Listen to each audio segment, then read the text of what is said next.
Another thing I love in the story is the Alex's key and Henry's signet ring. So I wanted to Yes. ask you guys what you thought about those like things, like what do they mean and how are they used?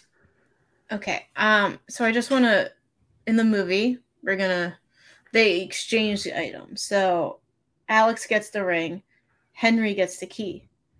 But in the book, Henry gives Alex the ring, but he keeps his key.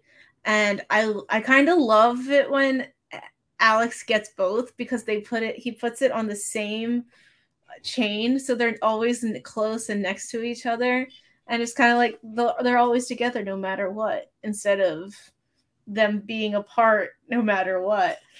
I mean, yeah, it's cute that they have a part of each other, but I don't know, it's something about them always being together. It's just really cute. I love how it's described in the book when Alex puts them, because he's like, it's the same scene where like Alex is getting on the plane to leave, and when he's in the plane, he puts it on, and the way Casey describes it, it's basically like they softly clink together like two pieces of home. It's just like, yes, like, because that's it's just so good. But that's how Alex like views those two concepts. Like the house key is basically like Alex's childhood home in Texas, like the house key. So it still works, they still have the house. So it's like who Alex used to be before he got swept into politics. So that's what he keeps. It's like the real Alex, basically, is what that key represents. And then there's the signet ring, which is who Henry represents, like Prince Henry. And I love throughout the movie, Henry, so good job to the actor, is always playing with that ring whenever he's like getting nervous or he's in an uncomfortable position. Because it's like, it's the actor basically showing you that Henry is wrestling with his identity, right? And he does it all the time. Like, it's great acting choice. So when they have the big conversation, when essentially like Henry freezes out Alex and Alex like storms the castle and it like comes into the house. In the book, Henry takes the ring off before they have that big conversation and before like the museum happens and all that stuff. So I thought that was way more meaningful than in the movie where he just like has it on, because it's like Henry is taking off the title of Prince Henry. He's removing England from the equation before they have the honest conversation about I love you, all of that stuff. Like, can we be together? All of that stuff they're about to get into.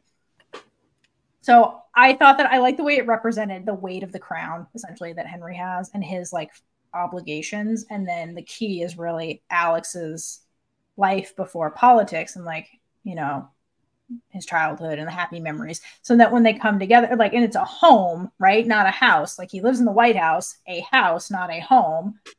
And so I love that like Henry is the thing that completes to Alex. He's like, Henry kind of completes the home for me now, because I can't go back to my childhood. I need to move forward.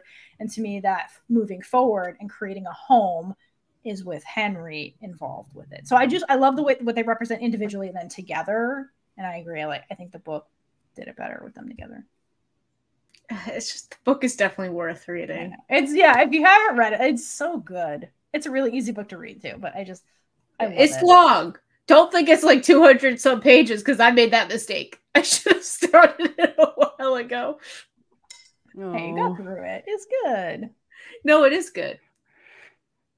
Yeah. Exchanging things is always very cute, but I think that the symbolism is better. And I don't know. It's just like, it's always going to be, the book does it better.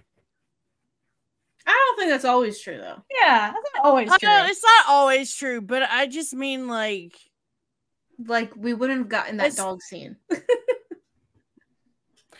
I know, I like the dog scene. That you're going to get more depth in a book most of the time because you have more room. Unless they focus on the subtext in the movie. Again, right. Yeah, like that's not true. Like, in the movie, I like that Henry is constantly fishing with the ring. Yes. That's not in the book. And I think that is important and should have been in the book.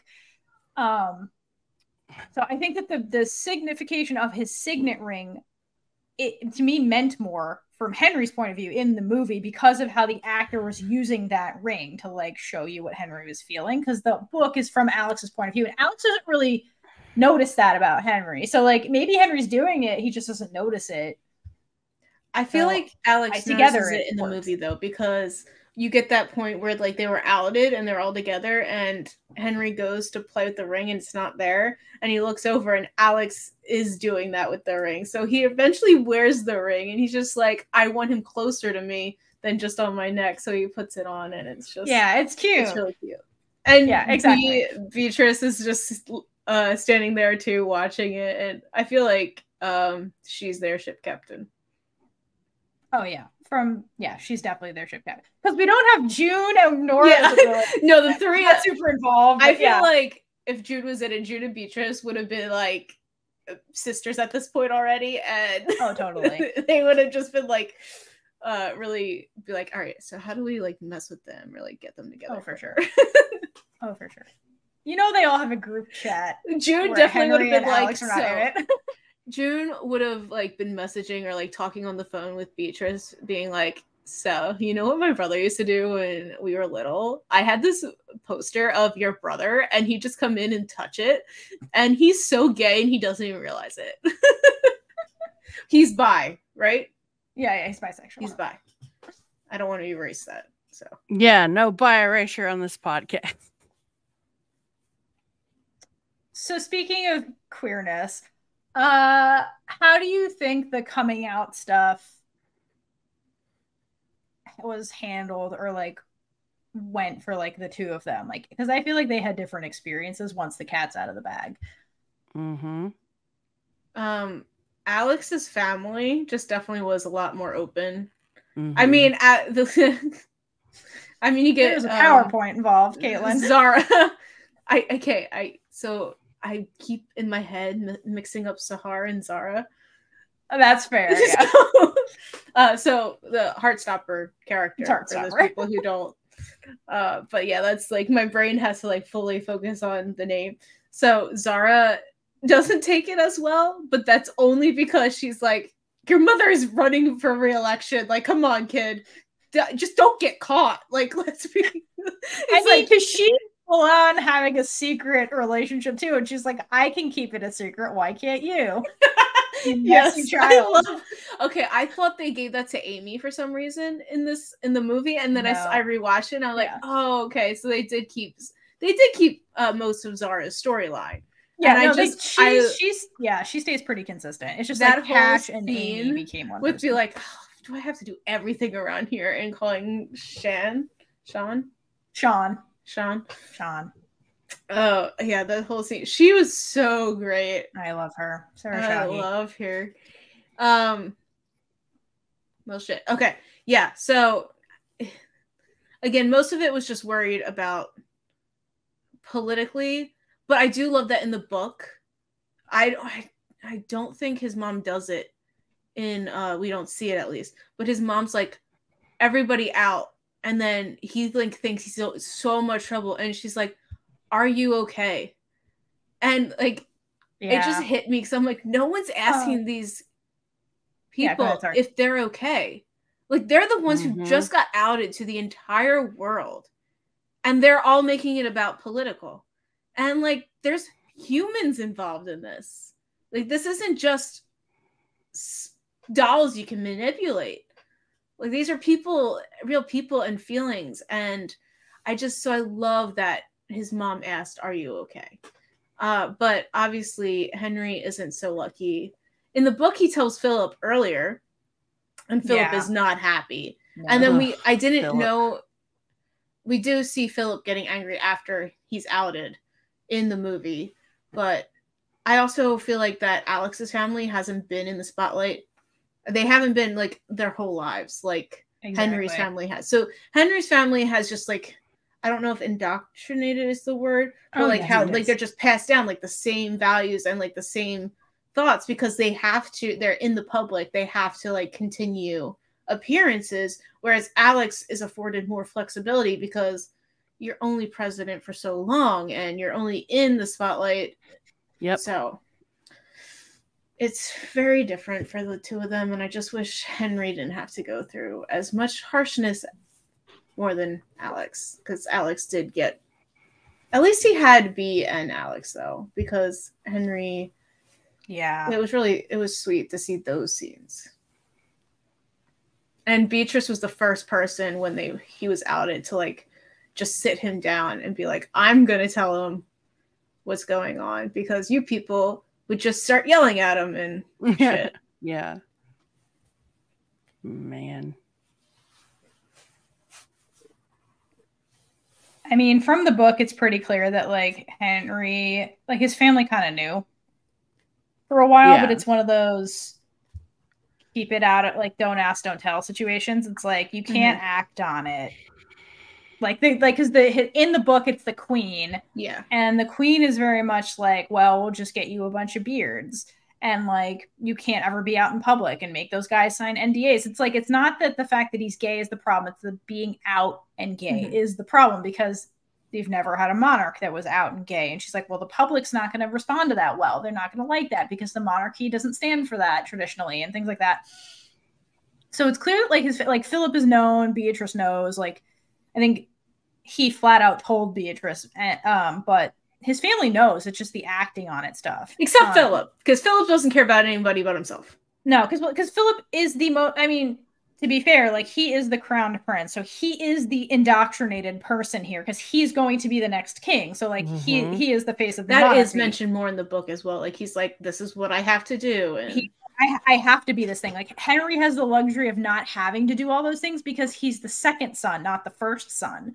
So like, you know, Philip has more pressure on him. And so the current monarch, the grandmother in the book, the king in the movie, is straight up invested in indoctrinating Philip. Philip's done all the things. He's already served the army or the whatever royal military thing you're supposed to serve. He's already doing all the things he has to do as the soon to be monarch, future monarch or whatever.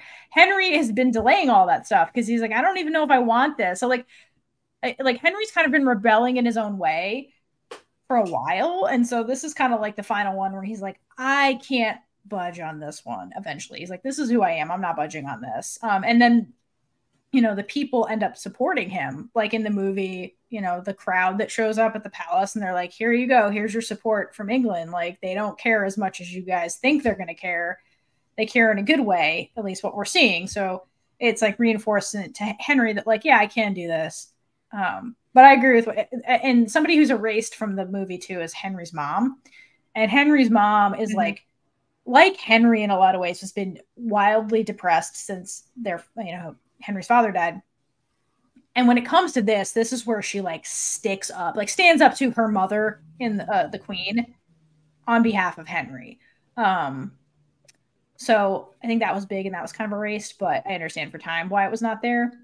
But there's a lot of complications going on with Henry's family that kind of like makes it seem less supportive than Alex. But I think he had support. It was just very fragmented. It wasn't a united support the way Alex's family, like even Alex's Catholic dad was like, yeah, whatever. Like if you're healthy, happy, I don't care. In the book, the queen is like so against it, like becoming a thing. Whereas the king in the movie was just like, are you sure you want to do this? Yeah. Because like, if you do it, he had no choice, but like. No, but like the king thing took 5 minutes because in the beginning of the 5 minutes, he's against it. And then he like changes his mind really quickly. And then he's like, okay, like you lose the whole monarchy pressure. I don't like that either because that's a big part of like an enemies to lovers story about the prince and like not the prince is like the pressure from the monarchy. And it's way less emphasized because that scene with Stephen Fry is so freaking short and he's barely in it.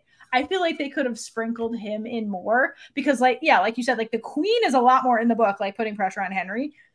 I wish we got to see more of like the beard thing of them trying to cover stuff up and it wasn't just like. I'm surprised they didn't do because that at first in the book it's photos first and then the beard thing and then the emails get leaked. So they're like, there's no going back from those emails. Yeah. Like you think, oh, maybe they'll get away with it. And then, the emails are like, it's over. That even would have been more traditional for royalty covering these things up because there's been so many queer royal people in the past. And what do they always do? I mean, they obviously marry someone of the opposite sex, and you know, do the things you're supposed to do, but at the same time maintain their, you know, lifestyle apart from that. And there's always, so they've always had beards, and there's always been rumors. It's just they didn't have emails back then. Yeah, and I love that Henry is fully aware of that, and he constantly brings up the royals to Alex that were queer, like constantly. I love that too. I'm pretty sure like they're like finding the most queer coded letters, and that's what the it was like a game they were playing with each other, and I love that. It's so cute. Yeah, so just like looking at one's from Eleanor Roosevelt, I'm like, I did not know anything about this, and I was watching another show that was just like, she's a queer icon. I'm like, what do you mean? I'm like so confused. Yeah, no, for real. Like, I love it. No, it's all real. Yep. And then they talk about like loving Emily Dickinson's poetry and stuff, and yeah, I'm like I will only know this stuff if other TV shows teach me it. All right, so we kind of talked about this a little bit, but what did you think about the use of politics in the story? I hate politics.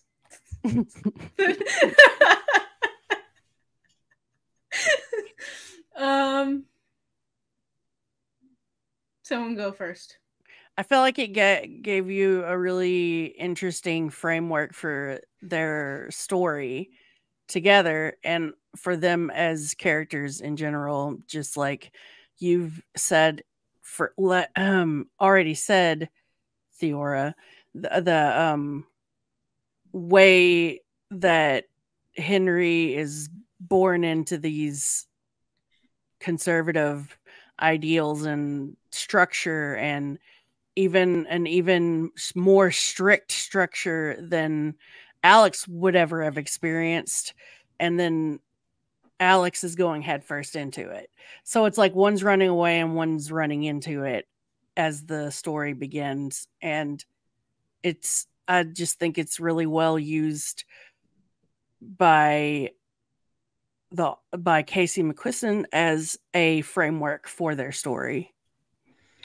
Yeah, for the characterization of Alex and Henry, I agree. That's the concept of like nature versus nurture, and I like that. I think the politics helps flesh out the characters, and it grounds the story, and it made the story feel more real to me, and not just like a cliche rom-com. Yes, exactly. So like, for example, one of the big plot lines for Alex in his quest to be a politician is he's really driven to flip Texas. And like, that is a thing that happens in the story, but his quest to do that really highlights this theme of never giving up on marginalized people, because in the book there's more depth to it, where essentially Alex ends up on the campaign for his mom, and he's talking to one of the other staffers who's basically like he lives in New England, and he's kind of like, why would you even bother with Texas? Like, those people are so set in their ways, they're so backwards, and there's no point. Focus on this other place that we're more likely to win. And Alex is like, no, I've lived there, and I understand that there's people there who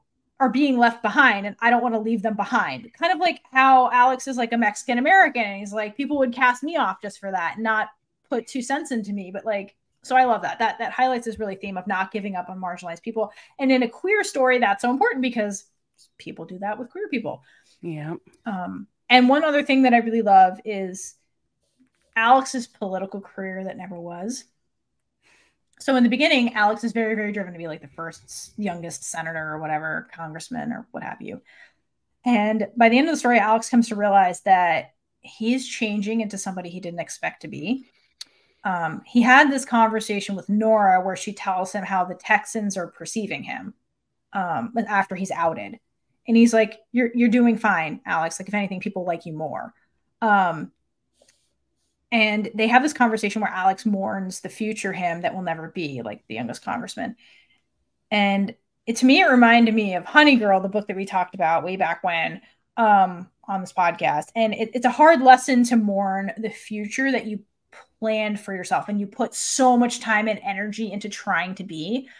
And Alex does it really well. And he describes his future self as somebody who is married to work. And so I love that he learns that lesson of just like, it's okay to live and be and not achieve this crazy goal, and just as long as you're happy. And I think he finds that in the story, and I like that it's through this like political scheme. To me, it made it more interesting, and so I love that about them. It's more than just like in the movie, it can almost seem like the politics are like this plot device happening in the background, but in the book, it really fleshes out the characters a lot, particularly Alex, because he's choosing to do it.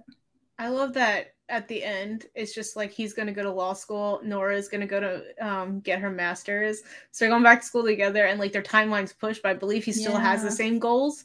He's just like, it's just going to take longer to get there, and I'm going to have people with me along the way. Yeah. And like in the collector's edition, it kind of goes into that just a little bit, like Alex's law school journey and what happens afterwards. And like he keeps slowing down, which is really good. He needed that. Like he needed to slow down and just live his life. He's not even 30, and he's like, and like throughout the book, June's always like, you're gonna burn out, Alex. Like I'm really worried about you burning out. So their life is so fast paced. I mean, you have 4 years to get in, get out. But you still have to like keep campaigning. Like everything is just so fast paced. Exactly. And everything's do or die. Yep. Yeah. And Alex is good at it. So he's like, yeah, I can do this, but like doesn't realize I'm jealous that he's like so good at speaking to people. I'm like, I wish. But like Alex doesn't realize by going so fast he's missing like living his life. Yeah. He's just like exactly running through it and not appreciating it. So I like that he learns that lesson, but like it is hard to mourn the you that never will be. Like that reminded me a lot of Honey Girl, because like that was the premise of that book. And so Alex goes through that and learns that same lesson, and like it's lost in the movie, but like in the book, it's very much like that like I loved his character so much. And by the end, I really related to Alex and like loved the depth of that character more so than just like the romance with Henry. Like he's a great character. I really like enjoyed his character by the time I got to the end.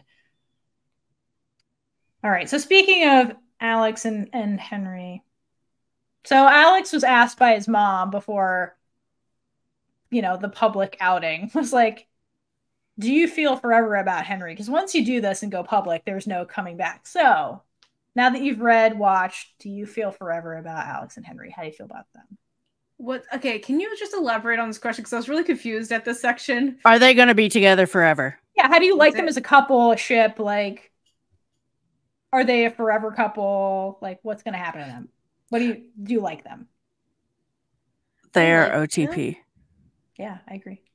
I mean, you did tell us that they get engaged. I did. I spoiled that. But what do you think? Do you feel forever about them? Are they going to make it kind of couple? I think there'd be definitely a lot of bumps for them. I think that they're very similar, but I don't know. It's just kind of hard for me to say that like something's forever, just because in my head everybody breaks up after like 5-10 years. See, I have that viewpoint about some fictional, like most fictional couples that end up together in the end. But for some reason with these two, I do feel like they're OTP kind of, even if they were to kind of drift, like have any kind of separation, they would come back together in the end. I don't know. I just feel like they were actually fit as little puzzle pieces. I could see them lasting just because of their backgrounds. Mm-hmm.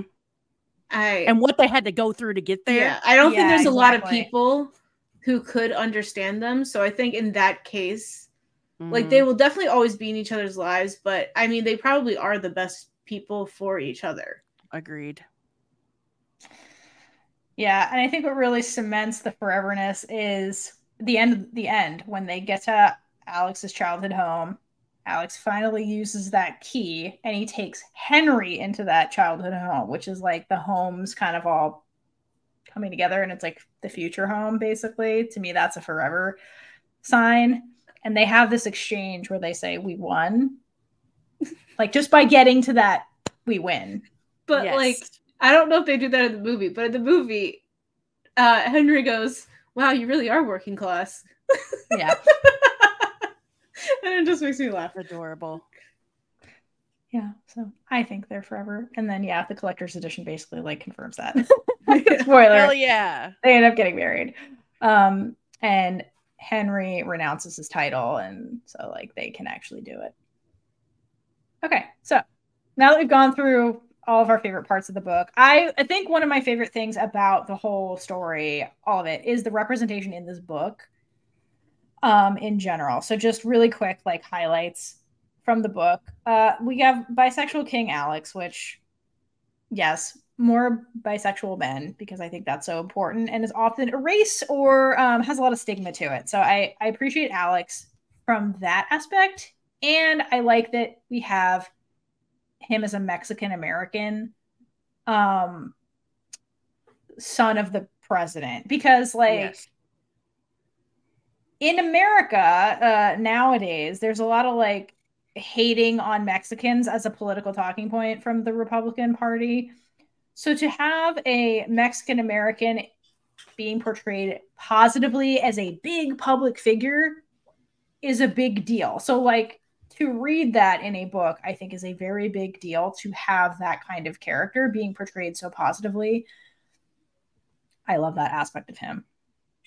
And in this book. Queer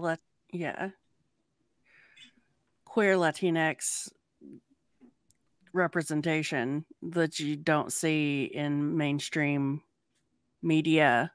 Like name a time you've seen a queer Mexican American character as a main character on a Prime Video rom-com. Okay, well, you're really narrowing it down. I was gonna have not Mexican American, no. There is a difference. But Latinx, we'll just say that. I was gonna bring up Elena. Oh yeah, from One Day at a Time. Yeah. Yeah. But yeah, I do love that. And then then to have him be the lead is also huge and great. But to add to like the political thing, like then you have Luna, like Raphael Luna in the book, who's also like queer, like Latin, or I think he might be Mexican American. I'm not really sure if they specified, but again, like an openly gay public official. So and I think his background is very similar to Alex's. So probably. Exactly. And so then to have Alex explicitly say in the book, like, I saw him, I felt represented for the first time ever. And that's when Alex was like, oh, I can do this too. Like drives home the point of like representation matters and why we have this damn podcast to even begin with. So I love that it's even in the book, that like seeing himself is what really motivated Alex to be who he is. And he's like the main character. So like I love that tie-in is there too, to have that representation matters kind of thing too. And then we have a gay Prince of England, finally. Yep. Maybe not finally, but like you know. Not someone that's out, you know. Exactly. You don't get to do that in the past. You think that there is somebody somewhere with a title being like, huh? You never know. Maybe. Maybe they're reading this being like, I could do it. Thanks, Casey. That reminded me of the one king that got outed in the press too. Or I'm sorry, the one royal that got outed in the press too. He was king for 34 days. I don't know if you can really count it. King Umberto. King Umberto II of Italy. So after they ousted Mussolini, the monarchy took back over, and he was outed in the press by his enemies, basically, as a big old queer. And then the Italian public voted to abolish the monarchy. Cool. But it has a semi-ish happy-ish ending, because he left his wife and kids to go live in exile and got to be queer. In exile? He got to be queer in exile. One way to do it. At least he got to live and be queer. Okay. Yeah, and keep his head. So, yeah, there's that. Okay, so art imitating life. Love it. Yep. In the book, we also have a lot more queer characters, period. So we have Liam, who is like the small town gay from Texas. And like by the time we get to the end, like where the books actually picks up. Like he's out living out with a boyfriend. So like good for you, Liam. In the movie we have Miguel, who I am calling an evil gay because he like was trying to like, again, he outs them to further his career with like out giving a final single fuck about it. Because when he's on like the news show and they're like, it's pretty obvious you did this. And he's like, whatever. Yeah. So, he's like, I didn't give a fuck. Yeah. So again, like but the fact that he's like, what are you insinuating? Like he's just a pompous asshole. Yep. Then we also have Nora, who's a little queer icon. And Amy, who is a trans woman. And I'm glad they got a trans actor to play Amy in the movie. I wasn't aware of that. So I like it wasn't emphasized at all.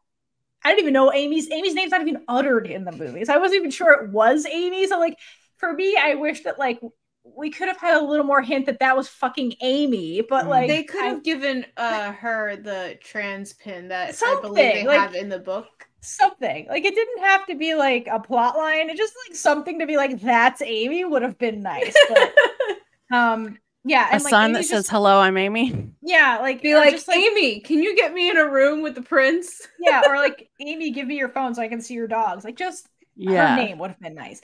So we had a trans woman who's a kick-ass Secret Service agent. So like the representation in this book is just fucking awesome. And before we get to Kaitlyn's fun facts, I have a fun fact. Oh, here we go. About the queerness in this book. So there is speculation about certain characters getting together that are confirmed in this edition. So let me go find it. It is Christmas 2022 in this little chapter. Woo! Their first Christmas since Alex officially moved in, and Henry's going to make a Yule log. And they basically have, because Henry gets into baking, and they have Pez, Nora, and Beatrice over, and June. Like they're all over. And they get drunk. Of course. And then this happens. After the third round of mulled wine, when Alex's parents have called their drivers and his mom has retired to the guest room, June and Nora find themselves under the mistletoe. Everyone whoops and whistles until Nora finally pulls June in by her Christmas light necklace and kisses her to a round of applause. June's cheek turned red, but she looks pleased as anything. So there you have it, folks. Adorable. Their sequel. We need June to be rewritten into the movie. So we were robbed of that. Oh, that's so cute. I like those two better than, because I know in the movie, were definitely shipping Beatrice with Nora in the movie because that's all we had. But like, okay, if you read the book and go back and read the book, and Alex's point of view, he's like, they seem way closer than they are with me. I'm like, is there something going on with them? And so that was a speculation until Casey put that out and was like, yes. Oh, I love that. love But in the movie, Nora goes like, oh, no. Beatrice is like, you're Nora. I've heard a lot about you. You're sticking with me tonight. I know, like, I'm like, okay, them. Because, like, Nora's queer, so I'm just like, yeah, Nora and Beatrice. I'm also okay with that. Because we didn't have June. Yeah. Oh, I love that June and Nora are together, because their chemistry cute. is a lot good. They were cute. I love that Casey was like, here's a collector's edition. Here's 50 more pages. I'm making it queerer. It's like, don't worry. That's so good. My lesbians. Got the sapphics too, don't worry. Queer ladies, here's your it's like Heartstopper. They're like, here's another book. It's queerer than the first one. Outdoing the level of queer. I'm here for authors that keep doing that. Kaitlynn, are you okay? The minute I said lesbians, someone walked through the door. It's like you summoned people that needed to hear that. I'm good. So, moral of the story: if I say lesbians, will people appear in my house? Guys, it was my mother. Okay. Yeah. Well, how about we move on to blame me? I was hoping for someone else. Okay, so this is a section that I have been adding to everything now, and it's going to have a different title every single time. Today's title is Kaitlyn's fun facts that she has to share, so she feels like the stuff she figured out means something and couldn't fit it anywhere else. Do it. All right. Hold on, I have to unlock all my notes because I for everybody listening and watching, I hid them so no one could. I'm gonna keep them hidden so you can just tell them to me. All right. Hold on, I still have to put the password in. Okay. God, you straight up locked it. Yeah, no. Did. Yeah, there's literally it's colors and yeah. She did, and I'm sitting here like, damn it, I could see them before. I found out I could do this because of the other outline that I was like, I don't want to spoil stuff for you. So in case you look at the outline before you watch it.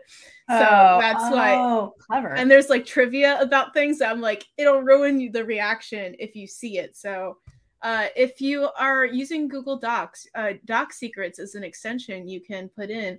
But the only thing is I'm the only one who can use it because I'm the only one who knows the password. Nice. So anyway, we'll reveal this one. So one of the most popular highlights in the Kindle version of the book is this quote. As your mother, I can appreciate that maybe this isn't your fault, but as the president, all I want is to have the CIA fake your death and ride the dead kid sympathy into a second term. Oh, I love that. Their banter's hilarious. And I'm not sure why, but the line makes me laugh. And I can definitely see why people highlight it. Because it's hilarious. It's hilarious. There is a... Okay, I just need to... It's laughing at the political reality of our nation. And the thing that makes us all so frustrated with it. That's what I mean. Like, the politics of this book and this story were very it grounds the story in a good way. Like, movements like this.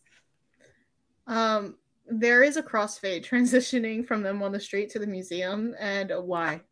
Is there? And I played the movie, and it was the first thing that started because I stopped it last night, and then I played it again this morning. So I'm like, I need to see the ending again. I've seen the beginning like 5 times because I keep starting it and not finishing. And so I was like, I need to watch the ending more than once. And yeah, the first thing I see is a freaking crossfade. Kaitlynn hates crossfades. If you're new here. See, that was at the point where you started locking the notes because we responded to it, and I typed in afterwards because crossfades are the best. Yeah, so after that, I meant to lock them in the beginning anyway. But yeah, because I know you don't typically read stuff, but Brie will. Yes. So I have a lock. I just come to your house. No, you say lesbian and Brie will show up. Exactly. That's who will walk through the door. Okay, so next point. When President Claremont is working on her concession speech, the author, Casey, right? Yeah, Casey. Is sitting next to her. Stop it, I need to go watch it. I have to go back now. Stop it. I can't claim these points though because I read articles. Like most of my things are articles. Kaitlynn, hold on. Did you see a person that looked like this? No, I know that. It was her because... Okay. Oh, you can't... Oh, I thought you said you can't verify that it's true. But no. I can't claim that I came up with this stuff. No, that's fine. Just tell us fun facts. Who are you talking to? I'm on a podcast, Mom. No more lesbians. You guys gotta stop saying lesbians. It was the way you said, I'm on a podcast, Mom. It's getting kept in. You're welcome, everybody. Welcome. This is what happens. She was gone all day. We record so long that people come home. Anyway, this is the director, Matthew Lopez's first film. We're just losing it over here. My dogs, you're gonna hear that. It's a chaos. Anyway, when we were watching this film, we missed an end credit scene because we didn't watch the credits all the way. Damn it! Oh, damn! I told you guys we should have. Yeah. Sorry, Kaitlynn. Anyway, sorry. It's when Alex and did you say lesbian?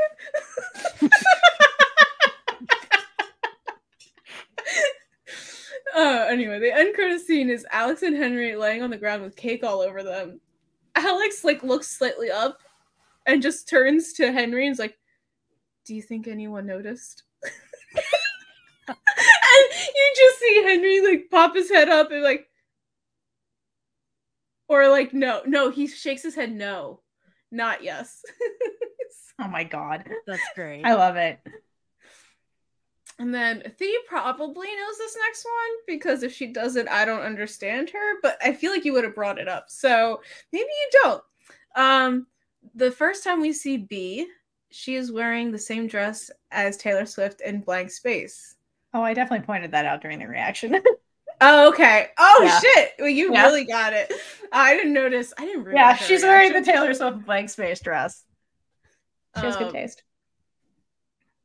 And then my last one. These weren't as fun today, but they're still interesting, I feel like. They're definitely interesting. The president one was awesome. I mean, the one where Casey McQuiston is in the scene. Yeah, that's okay. Her books are as well when they're in the hammock. Oh, yeah. Mm-hmm. One Last Stop is in Alex's hand. I was just like, if you didn't notice Casey was in it, I just Which needs to be a movie next. I haven't read that one yet. I want Shara Wheeler as a TV series. I agree. Shara Wheeler TV. Okay, never mind. Let's stop developing shows and movies. I want all of her books. I'm gonna let you finish, Kaitlynn. Sorry, Kaitlynn. We're not doing Kanye here, Brie. Well, Taylor Swift was involved. What do you want? Now you're bringing me back to 7th grade, where everyone on all the computers in computer class had that playing. And now I feel old. Let's go to your last one. Oh, Kaitlynn. Okay, so Henry jokes that they practically had to break down the doors to get the cake inside, which is a reference to when they actually did take a door off for William and Kate's wedding cake to be carried in. That's right, they did. Oh. And all of the fashion is like emulated from that Royals family. Yeah, that makes sense. Because like B wears the same thing as Kate in a photo. Makes sense. Okay. So basically, they have B just copying everybody. Yeah, because she wasn't her own person in the movie, so it makes sense. That's what we get. True. She wasn't. Sadly. She facilitated conversations with Henry. All right, so now we've just gone through all of the red, white, and royal blue goodness. I hope you guys had fun. You're a rhyme. Yeah. So before we end this, I think we have to figure out how much everybody would hydrate for Lesbian Jesus for red, white, royal blue. Who wants to go first? I'll go first. 10. Never mind. I'll go second. Yeah, 10. I'll go third. What the hell, okay, guys? You ask who wants to go first. I say I'll go first. Then you guys just answer. What the hell? I was giving 2 different ratings. Okay. Well, you get to bring up the rear with your. Excuse me. Can you let me talk? You let me finish. Kaitlynn, I'm gonna let you finish. The orange just starts drinking. I need to hydrate. Okay, go, Kaitlynn. You have the floor. Book gets a 10. The movie gets a 9. Okay, that's also fair. To me, like, I think that's fair if you're like comparing them for sure. Like, I think if as somebody who read the book then watched the movie, I wanted to give it that, but like on its own, I think it's a really good queer rom-com, which is why I would give it a 10 as its own thing. But like, yeah, in comparison, the book is go read the book if you haven't. It's so good. Because we didn't even talk about everything. Go read it. Like, there's so much we didn't cover. Like, it's just really good. There's just too much. There's too much. It's like obviously they wouldn't be able to put everything in there, but like no, absolutely not. We understand. Like, I understand. That's why, like, on its own, movie is great. But we all gave it a 10 during the reaction. Yeah, like it's a great movie for me. Yeah. It is very so fun. I love it, and I hope that more, like you said, Brie. I hope more of Casey McQuiston's works get put into film adaptation wise, because I like her books. She's a good writer. Yes, agreed. So yeah, if you like this, check out her other 2 books that she has out right now, One Last Stop and I Kissed Shara Wheeler. I know you've read both. I've only read I Kissed Shara Wheeler. It would make a great TV series. I've read neither. To it. Huh? I've read neither. I am the TV watcher. Good. She's a good writer. She is. So yeah. So yeah. Thanks for going with us on the red, white, and royal journey. Yeah. Until next time, hydrate for lesbian Jesus. And gay it up all over the place. Bye. And with that, we've been Big Gay Energy. If you like this episode, check out all our other episodes right here on YouTube. Please like, leave a comment below, and subscribe for more amazing, super gay content. If you'd like to support us, check out our merch store, or join our Patreon for early access to episodes, exclusive content, and so much more. Until next time, stay safe and hydrate for lesbian Jesus.